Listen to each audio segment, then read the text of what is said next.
Coach Coltharp, I just thought we would sit here. I'm sitting here on a Sunday afternoon downloading some software. Got some schoolwork to do. I thought, maybe it would be pretty cool to play a game and why not just stream it. If you haven't had a chance to check out some of the other videos, the Madden stuff's pretty cool. But if you didn't check out that RPO practice drill video, Patton RPO, you need to check that out. It's a really good video.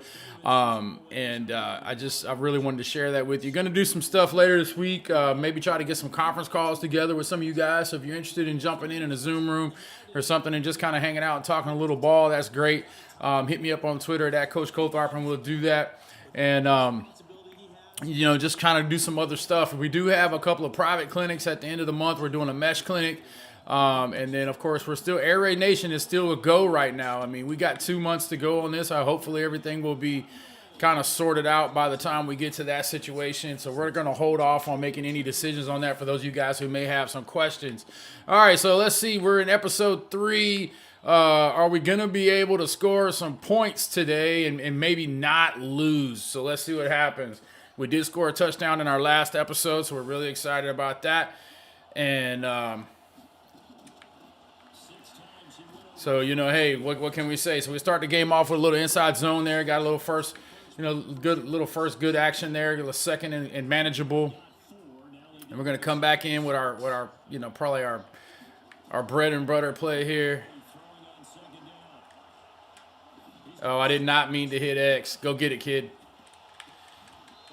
Yeah, I meant to throw the dig on that. My fat fingers got in the way, but once again, we're gonna talk about old man stick skills. That's what we got, old man stick skills. So we're just kind of talking a little bit about Air Raid Nation while we try to play a little defense here. We're gonna have Air Raid Nation at all costs if possible. I've got a lot of time invested in that. There's some costs that have been incurred, and I don't know if they're gonna, I'm pretty sure they'll be really cool about giving me the deposits and things like that back. But also, a lot of people don't know that I'm covering the meals and rooms and everything for all the speakers for the clinic. So we're not really making any money. I'm really scared about breaking zero even if everything's perfect. So we're just trying to have a great experience. We're doing gift bags for everybody. We're doing a coach's social and all that good stuff. So, it's supposed to be a really good event. So hopefully we're able to hold it. I haven't had a chance to really talk to Coach Mummy in a couple of days, or actually a little bit longer than that. Since he got hurt on the sideline, I haven't really talked to him, but he's always game about traveling and doing stuff. He's got family in North Carolina, so he loves coming up here whenever he gets a chance. And so we're still going to try to do that.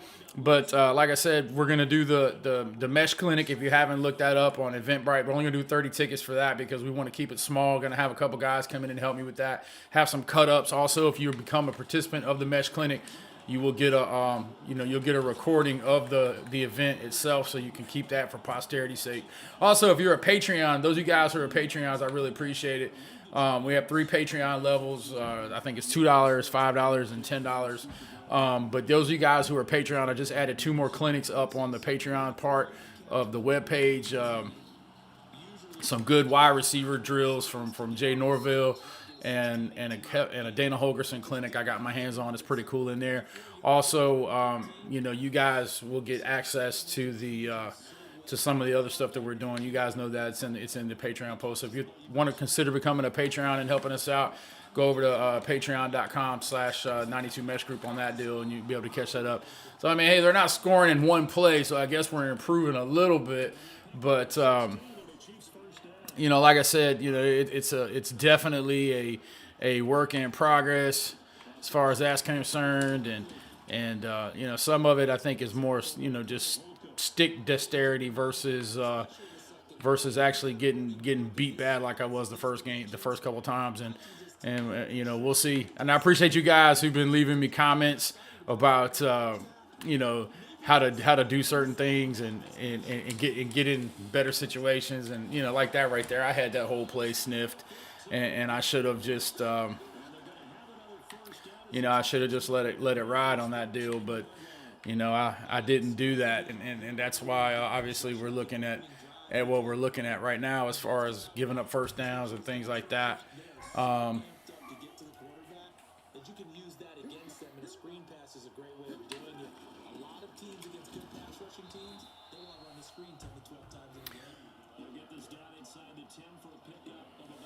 All right, let's see. We're not giving up. We're not giving up points in a hurry, so there's that part of it.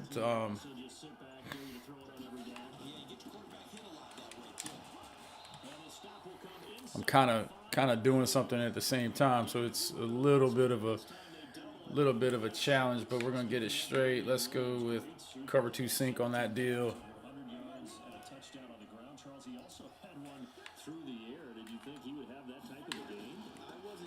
Oh, I got grabbed. I had him. I got grabbed right when I was gonna, right when I was getting ready to hit him. I got grabbed, but oh well. Took him a while to score, so we're in good shape on that deal. How's everybody's Sunday going? It's an interesting time. I saw something where somebody, was trying to charge $70 for hand sanitizer, and we went to the store yesterday, and people are buying like toilet paper like crazy, and I still don't understand that part of it. In our area, we're kind of used to kind of natural disaster type things. I mean, we've had 2 major hurricanes. I think I said the wrong word, natural disaster, the biggest natural disaster in football, the fumble. But we've had a couple of hurricanes in our area. We had one in 2016 that shut our school district down for a little bit. And then 2018, we were shut down for, like a month and a half. And, and that's kind of tough because you're talking about people not having a place to stay and things like that. And, not to minimize, viruses and things like this. But from what they're saying, for the majority of us, it's being uncomfortable for a little bit, when you get this sick, it's like having the flu and things like that. But I went to Target this morning and there was a really old couple there, and it just kind of, I just wanted to go put them back in their car and say, hey, let me go shopping for you. What do you need? So, my mother is 73. I called her last night and I said, hey, Mom, I love you.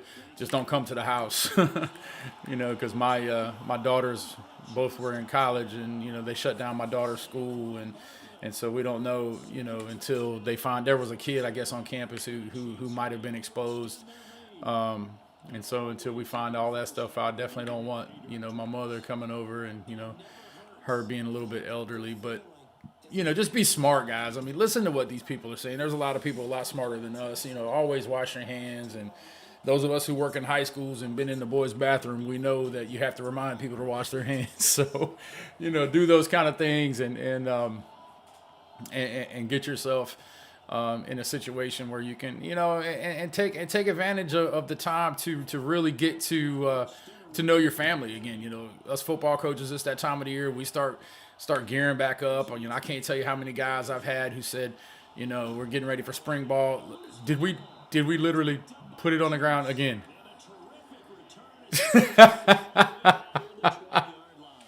Oh man, this reminds me of a game when I first started. It was like my first head coaching job. We went to play a game, and we fumbled the first snap of the game. It was a quarterback exchange, and turned it over. And then they scored a touchdown. We got it back. Then we fumbled this next quarterback exchange. And it was just a regular hand snap. It wasn't a shotgun or anything like that. We just had a new center, and the kid had a nose guard over him that was pretty good. And so he fumbled that one. And then they scored again. Hey, there we go. And then the third snap of the game, we fumbled a handoff like on the second play. And so I look up, it's 21-0, and there's like 9 minutes to go in the first quarter. So, in the comments down below, anybody had a game like that where you next thing you don't even know what happened, but next thing you know you're down by 2 touchdowns, down by 3 touchdowns. It's tough when that goes down like that.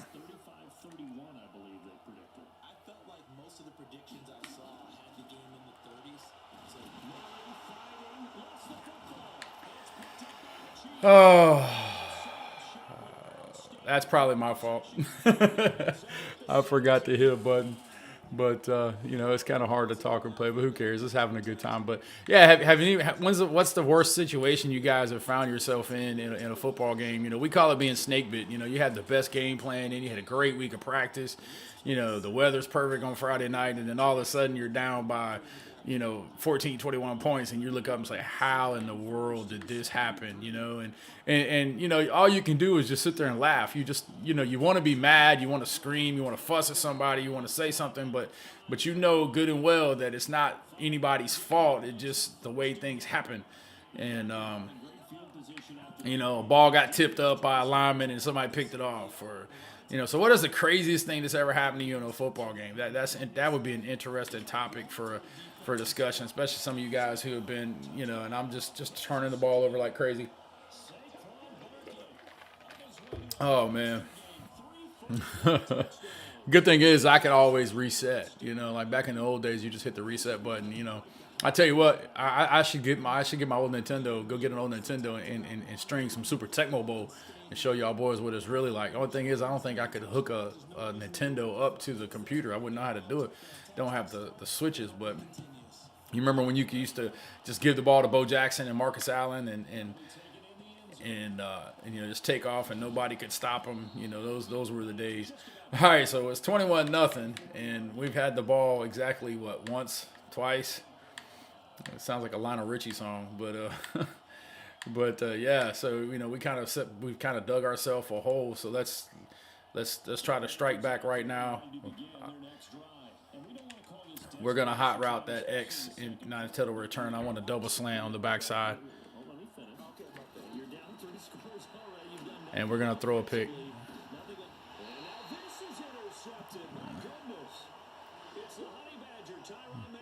I mean that was my fault.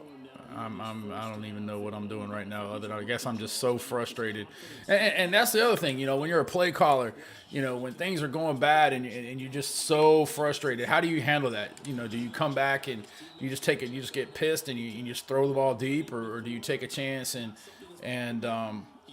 just try to come back? And that's the challenge, especially as a young play caller, is how do you address that? And I mean, it's a little easier when you're not playing for money. You're playing on a video game, so you don't really care. But generally speaking, if you're down a couple of touchdowns, first thing you want to do is you want to get a first down. And I can remember talking to Coach Mummy about that. I was like, Coach Mummy, what do you do when you're down by 21? And he's like, just get a first down. He's like, that's all you can count on. He's like, just get a first down. He said, get a first down. And then I said, then what? He said, then get another first down. He's the funniest cat in the world when it comes to that, because, he really doesn't make football, like, complicated.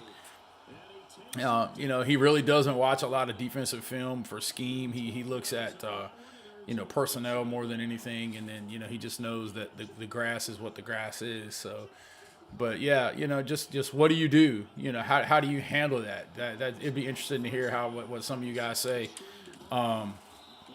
As far as that's concerned, I've been kind of in both situations, and and another situation that's pretty tough is like this cat. What do you do when you're up big? When do you slow down? Do you slow down? Are you all brakes? All gas, no brakes? I mean, there are people in our state now who are getting suspended by their school districts for running up the score on folks, and that's crazy. And then all the Twitter warriors will say things like, well, you should have stopped them. You should have done this. You should have done that. But I think I try to remind myself that, we're in the education business. We're trying to teach kids not only the game of football, but the game of life. A lot of these kids, we're the only positive males in their life at this point, for a lot of different reasons. And so, how we handle situations and how we do certain things is really, really important. But like I said, I just kind of wanted to play a little bit. I was sitting here waiting on some software to download. I got to do a little schoolwork for my doctorate here in a little bit. Yeah, I know it's crazy, but like I said, I thought I would play a game, jump on stream, and just see what's going on. And I probably should have, vacuumed the house. It would have been more productive than this butt whooping I'm taking right now. And it's just, but we're going to stick to it. I know for a fact that I can win some games. I would just have to stop what I'm doing. But this is an air raid channel, so we're looking at air raid. There we go. Shallow cross is open, coming across in the grass. There you go. Hey. Making some moves. What you know about that? 6 yards.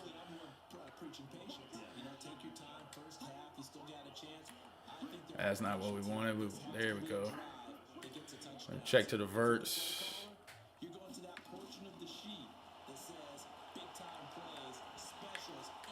I knew the sack was coming. I'm glad he hit me though, because everybody was kind of covered. The one thing I've noticed in these games is like four verts is never open to me. You have to know how to throw that deep ball, and I just don't know how to throw it yet. So I'm not real good at it. They're breaking on everything now. I mean, people are open and it doesn't even matter. Are you crazy? We're fixing to. It's 3 seconds to go in the half. We're gonna throw deep here.